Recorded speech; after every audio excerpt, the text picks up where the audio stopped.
Hi everyone, it's Jerry. I have an excellent game to share with you from the 1962 Interzonal, Stockholm Interzonal.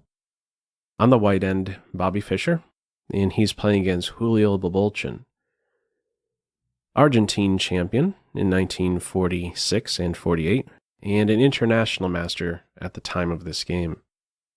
If you're a chess teacher and you're looking for a good example game that highlights superior minor piece play, this is an excellent game to share with your students. Let's have a look. Sicilian Defense, open Sicilian, and Najdorf, h3, noted as the Adams attack. White's prepared to play on the kingside. Pay close attention to Fischer's pawn play, these guys right here. Not only do they influence the d5 square once it becomes a whole, but they also influence several black minor pieces. Okay. Knight c6, g4, knight takes knight, queen takes knight. We need to make a decision now after e5. After e5, we can note a couple weaknesses, d5, d6 mainly, d5. Great outpost square. Already, White could think about a strategy where we one day try and get it so that a knight is on d5 and it cannot be challenged. That's going to take some work, and we're going to see that in action in this game. Okay, first of all, where should the queen go? She really shouldn't go to any of these squares, because these guys are going to bother her. So she needs to take a step back, and wherever she takes a step back, she's going to be in one of the bishop's way, unless she wants to go back home, but it is better to go to d3 and be in this guy's way. There are two doors open for this bishop, but there's only one door open for this guy. So we should definitely stay out of this guy's way. Okay.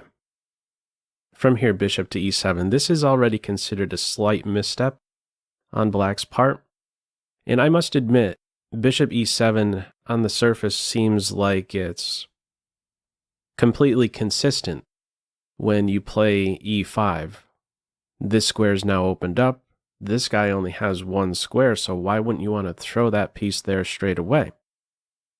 Well, the problem here is that Black will now experience a coordination issue. So by playing bishop to e7, Fischer is now able to next give the knight a kick, and when the knight goes to d7, this guy's stuck. It now means black must move the knight again before the bishop could go to its main square. It's a requirement, basically, that this bishop be on e6. To at least fight for that d5 square, that weakened d5 square. So it is best, in other words, for black to immediately put the bishop on e6 on this move 9, and in that way, when the knight is kicked, it goes to d7, and black is cool. The bishop's already on e6, the rook is ready to go to c8, much more harmonious. Okay. In this game, it's bishop to e7, g5, knight d7, bishop e3, knight c5. We're cool now with the queen. Easy decision here. We're not taking the knight. We're simply dropping back to d2. We're staying trained on g5 as well. We have additional support now. If you're wondering about this position, the possibility of capture, this isn't such a great continuation for black because in the end this falls. This knight's ready to hop into here. Okay. Knight c5, queen d2, bishop e6 only now. Queenside castles, and in this game, black goes with kingside castles, and that's considered, black is going in the wrong direction, really, at this moment, move 13. The computer's suggestion is to drift towards the queenside immediately with queen a5. And I want to highlight how you can be continuing as white and how you shouldn't. be continuing. Here's how you shouldn't continue. I must admit, my knee-jerk reaction in preparing with this game was to meet queen a5 with king to b1 to add some additional security over a2. We got the knight and the king now there. This would be a losing reply to queen a5 because knight takes e4 is going to hurt. Knight takes e4, and then you would get mated in 2. This is a winning position for black. So what should white play in reply to queen a5? It's a delicate move, but the best move, a3. Typically, you don't want to move pawns in front of your king in the opposite side's castle's positions. It's likely going to be an opposite side's castle's position. But it says you could get away with a3. Why wouldn't you want to do this? Well, it is a hook now for black to crack open the queen side. But white is apparently going to be okay after the move f3. And nearby, we're ready to dive into d5. And we're going to have some queen exchange, and white is very comfortable in that simplified ending.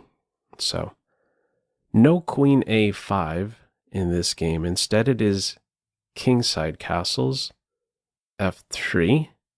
This guy is now free to dive into d5, now that this is secure.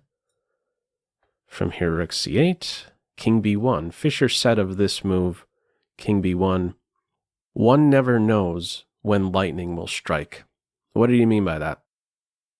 Prophylactic idea. We're getting out of any possible tricks along the c file. Our c pawn is not pinned. We don't have a rook opposite our king. We're being extra cautious with king to b1. This is a common follow-up after queenside castles at some stage. All right, from here, knight to d7, some regrouping. It's saying you should go for f6 in the computer's eyes, try and do something against the unprotected f-pawn, play along the f-file. Not an easy move to make. Okay, in this game it's knight d7, h4. So I was saying about these pawns in my intro, pay close attention to the kingside pawn play. This structure right here, well, once g5 was in, that immediately bothered the knight on f6. This guy here has been kicked around. But also notice what it is doing to the dark square bishop. It's completely restricted. Additionally, h4 has an influence on the light squares in that it is preparing to next play bishop h3. This is a desirable minor piece exchange for white. We're going with the simple strategy. Exchange the bad bishop for the good bishop. That's the plan. And black immediately goes for this exchange. And we could see nearby this knight is going to land here and stay here, and the game's basically over by move 20. What other option does black have in this position? Because it seems a lot more clear to me in this position after bishop takes bishop, rook takes bishop. The knight's here, and it's going to be an amazing piece. But what if black sits instead of initiating the capture? How might play follow in a position where black goes with, let's say, queen c7? How could you continue? Here's an important line to be familiar with. In these situations where this guy stays on e6 and says, you know what, you take me. I'm prepared to take on doubled pawns. You don't have d5, and thank you for the file. How can you follow up after, let's say, queen c7 instead of this move in the game? You could continue to push on the king side with h5. And we're looking forward to playing g6, which does what? Undermines the support of the bishop on e6. If we take this out a bit further, suppose the knight is given a shove, the knight gets to go into d5, and we would be okay recapturing with a piece on d5 and giving this pawn up with check. Notice because that earlier move was played on move 15, king b1, this is not mate. As Fischer mentioned, one never knows when lightning will strike. This is a completely winning position for white. Down a pawn, but what's happening here? What's happening here? Nearby, there's going to be g6, and forget about it. Your light squares are completely crushed. Also, this could be a move in some cases, landing a skewer. If the queen falls back in this position, this is destroyed. The light squares completely weakened in black's camp. The attack continues. The pawn that white is down is not, you don't even feel like you're down a pawn in this position as white. This is how you could continue if this tension remains. In this game, bishop takes bishop, rook takes bishop, knight b6, and here we go. We're 2 moves out. Bishop takes knight, queen takes knight, knight d5. Fischer, on this move 20, set of this position, white has a strategically won game. His knight cannot be dislodged. End quote. It's as simple as that. The knight is way too good. This is a dream position. Superior knight versus bad bishop. Queen d8. What is this knight not doing? Look at all the different squares it could maybe make use of, and I do mean this f6 square as well.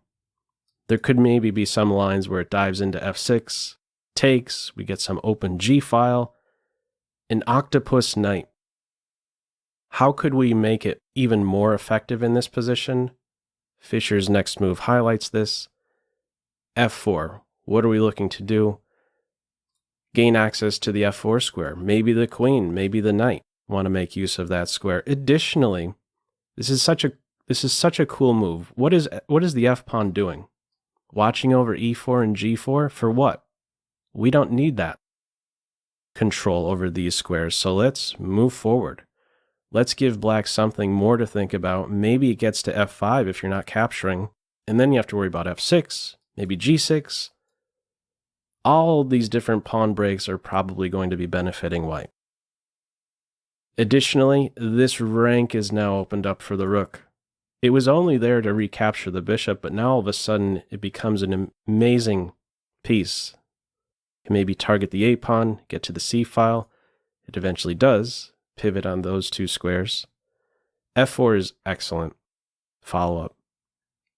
Black takes, queen takes, queen d7, queen f5. So the game is essentially over by move 20, and we kind of have a case where black is just on the hook right now and flapping about for the next 17 moves.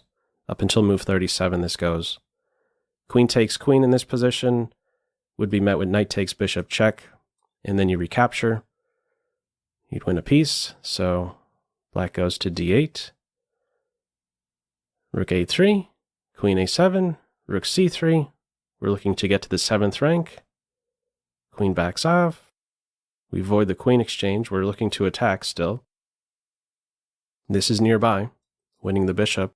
This is no good, because we would have a fork. Well, actually, first, exchanging rooks would follow. Queen takes. That would be game over. Rook takes rook only now. Knight to b6. Okay, in this game, it is queen e6, rook c8, rook e8, and guess what? That knight gets to run in reverse, make use of that f4 square. That's the big square that was given up, with black no longer having a pawn on e5. And now look at how sad a position this is for black. Where does the queen go? She could only go to e5. And after rook d5, the queen has to go back. Yeah, not a whole lot of activity here for black. Only working on these 2 ranks, these 8 squares, with all the pieces. And we have 2 invasive rooks, a knight, queen, very aggressively placed. And look at this guy over here, cool as a cucumber. And even cooler after a3. What a difficult move this must have been for black to see. I mean, you just put your queen in the corner, and then white just kind of flicks in this a3 move and says, all right, I'm just going to make sure I have this a2 square for my king in the event of a back rank check. You could take the time out for this prophylactic move. Just like earlier, white made the step with the king to b1. Nice and cozy, no rush. What does black play? h6, needs some breathing space for the queen. Gets that. There's some activity along the h-file now, but the attack is continuing from here, h5. If g5 is in, get ready, because this knight's going to maneuver to get to this f5 square and be even more effective. Okay, in this game, bishop g5, h takes g, f takes g. What's the story if black, instead of taking here, takes the knight? White could continue with this sequence, exchanging and landing a check, and taking the bishop with the rook, not the queen. We would want to keep the queens on since we have the safer king. The attack continues. White's also up a pawn. Okay, in this game it is pawn takes, and what's the story now? White is in a pin. This is hit 3 times. Fischer has seen his next move, and that is queen b3. Out of the pin, and now setting up a discovered check. Any rook move is going to be a discovered check, so black allows that. In the game, it's rook takes knight. What would happen if the bishop takes the knight? This rook would now have access to h5. Rook h5, discovered check, and the queen will be lost. So in this game, it's rook takes knight, rook e5 check, king f8, and only one more move. Rook takes rook. Black resigns here. If the game continued, you have to take the rook. White's able to slip into e6 with check. What are your options? Bishop block, we take for mate. King d8, queen c8 is mate. And king f8, queen c8, again, would be leading to mate. Move 37, as far as this one goes. Black resigns, a nice, simple example highlighting superior minor piece play. Anyhow, feel free, as usual, to leave any feedback to this video in the comment section below. I hope you enjoyed it and maybe took a thing or two away. That's all for now. Take care. Bye.